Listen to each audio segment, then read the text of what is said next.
I've owned this Suzuki GSX-8R for a little over 2 months now, and I've got the chance to put over 600 miles on it, complete the first service, and understand what this motorcycle is all about. So in today's video, I'm gonna do a comprehensive review on the Suzuki GSX-8R and tell you guys everything I learned about this bike in the short time that I owned it. Now, of course, the reason I own this motorcycle is because it's a giveaway bike on yammynoob.co, and today is the very last day you have the chance to get entered to win it. Head over to the website and get 50x entries for every dollar you spend to win this motorcycle, but I highly recommend you become a member because in just a few days, we're gonna launch our next giveaway bike, and if you're a member and you stack up your entries, you're already gonna be locked and loaded to win that motorcycle too.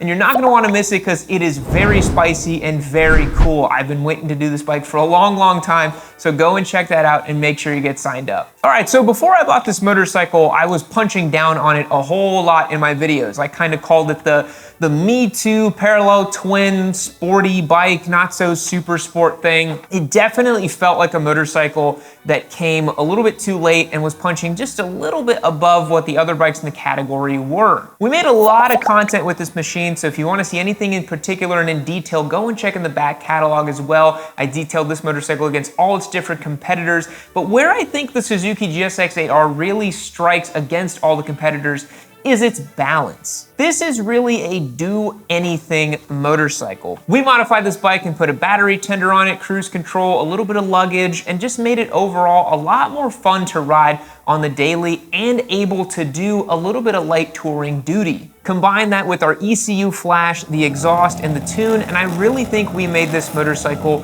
really special and able to fit for a lot of different people. And I think Suzuki intended that with this motorcycle as well. This bike is perfectly happy bombing down a canyon road as it is commuting to your daily job. And that's kind of a fun trick for a motorcycle to play. You know, you think about the Yamaha R7, and yes, it competes against this thing in displacement and price and overall vibe. It's a parallel twin, fully fared sporty bike, but it really is way more focused and committed and truthfully isn't as nice to ride on the daily. The Suzuki is a much more comfortable kind of gentleman sport touring bike. But the parallel twin in the GSX-8R isn't revolutionary by any means. It does have the cross balancer shaft, which means that at higher RPMs, it does feel a little bit more smooth and balanced than the Yamaha R7 or other similar parallel twins in this category. But that's pretty much the only thing it's got going for it. As mentioned, we did put a full system exhaust on this machine, got the ECU flashed, and did the airbox mod as well, which really woke this thing up.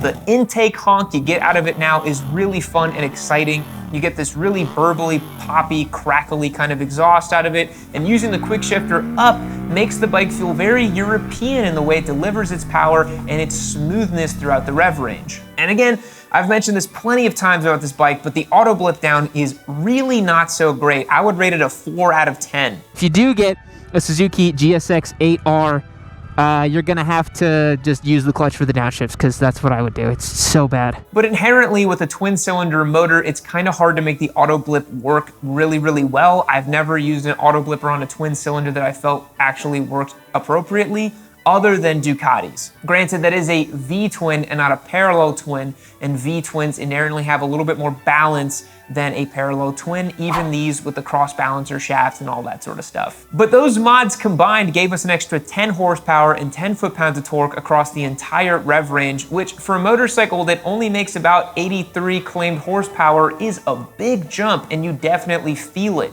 One of the defining features about this bike is the way the engine makes power and torque.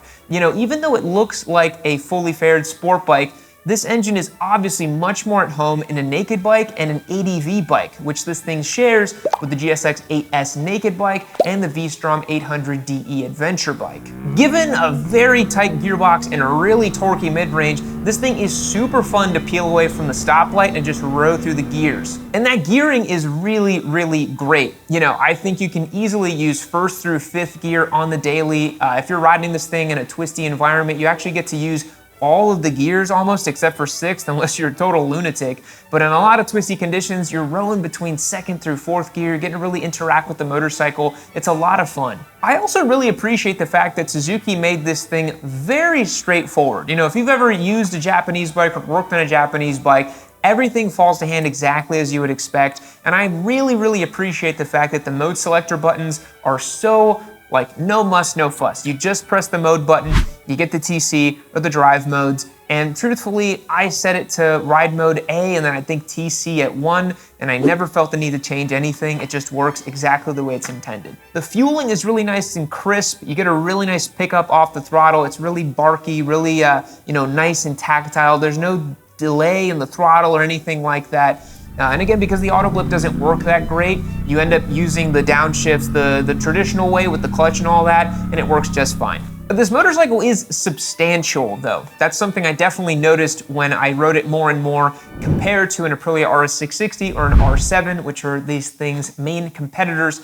I felt like it definitely is a little bit more hefty. It's a long bike. The wheelbase is substantially longer than an RS660. It's a little bit portly. It weighs about 40 to 50 pounds more than those motorcycles, but that presents an inherent advantage when you're kind of cruising at highway speeds. The bike feels phenomenally stable and really, really nice. Again, lending to the idea that you can use this bike for a variety of different types of riding. I really don't think it's that compromised in any way. You know, you want to do a big tour with this machine, I really think you can do it as is. You might just need a comfort seat or maybe just a little bit of goat skin or sheep skin, whatever those touring guys put on the seats. And then, you got the cruise control that I installed on there. I really would feel perfectly comfortable taking this thing on a 1,000-mile multi-day road trip. I really don't think you'd have any issue with it whatsoever. It doesn't have a particularly high top speed, despite the fact that it's called a GSX-8R.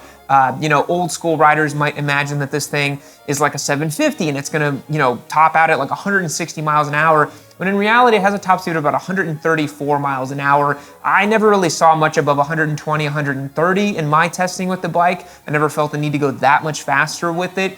But what's interesting is because of the gearing, you don't feel like you're that limited in terms of the top speed. It'll do 80 super happy and it'll get up to 100, no problem. So in normal highway conditions, you can keep it in 6th gear because you're right in the meat of the power band at those speeds. Roll on in 6th and you just very easily pass whoever you need to pass on the highway.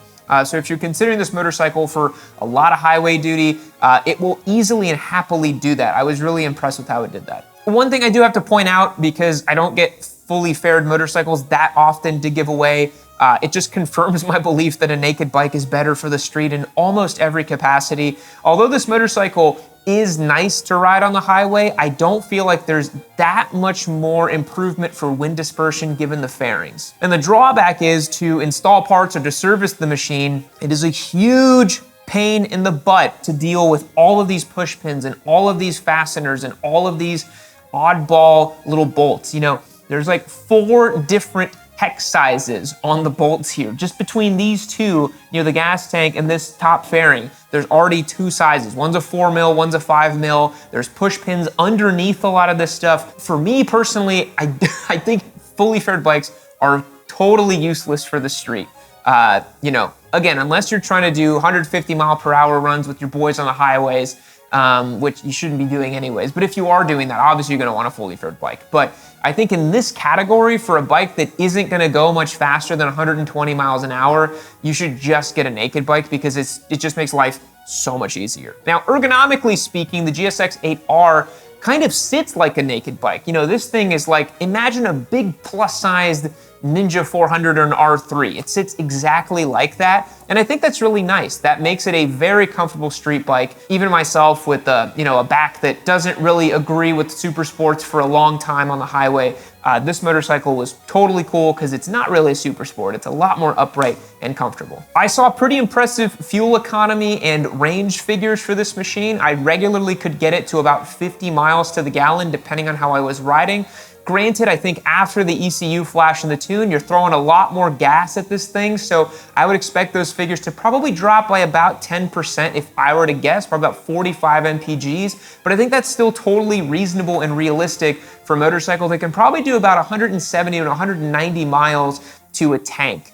And that's plenty, in my opinion, for a motorcycle of this category. You know, I don't really think that you need a bike that can do over 200 miles to the tank unless you're looking at a transcontinental mile munching sort of machine, which you wouldn't really consider the GSX-8R for that. You would probably look at Suzuki's GSX-S1000 GT. I will say, you know, I spent a lot of time with this bike. It's a really nice engine, but I think that at the point that we're at now, the 270-degree parallel twin, liquid cooled, slightly hopped up, everybody is doing it, and it no longer feels any kind of special. You know, if I were to close my eyes and rev this motorcycle, it basically feels exactly like a Yamaha MT-07, which is not a bad thing, but I think it really is missing and lacking that special quality. I understand why Suzuki has gone this direction, because they can cross-platform this motorcycle with their naked bike and their adventure bike, and now this fully fared option. You know, those cost savings from a manufacturing perspective are massive, but I really think that they should have just done a GSX 750S that has this, but it's a little more upright, detune the 750 motor to compete against Honda's CBR 650R.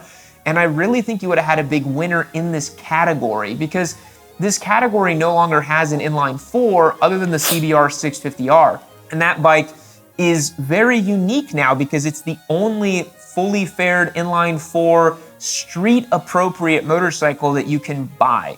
There's really nothing else quite like it on the market. And I do think that this parallel twin does sometimes make you feel like, man, I really wish it had a little bit more pizzazz and character. An inline four would have been awesome. You know, the Daytona 660 with that 3-cylinder, that's very unique and interesting. And I think Aprilia's RS 660, that parallel twin is special because of how much it revs. It revs to almost 12,000 RPM, which for a parallel twin is a lot. And that's really unique as well. So that's one of the criticisms I have against this bike, is that it doesn't feel all that special. It is very utilitarian, if I can use the word. And if you don't care that much about that sort of thing, you're not gonna care that much about it. But I am a little spoiled that I get to ride a lot of different motorcycles. And it was unfortunate for this bike that the giveaway bike that we're doing next, which I've already ridden quite a bit, it is almost the same price as this bike, and it is so much more interesting.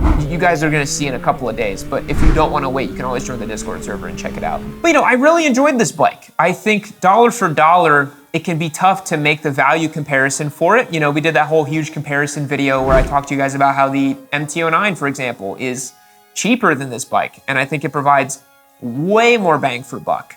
But in the fully fared category, you know, the only two bikes I think are close to this are the Daytona 660 and the CBR 650R.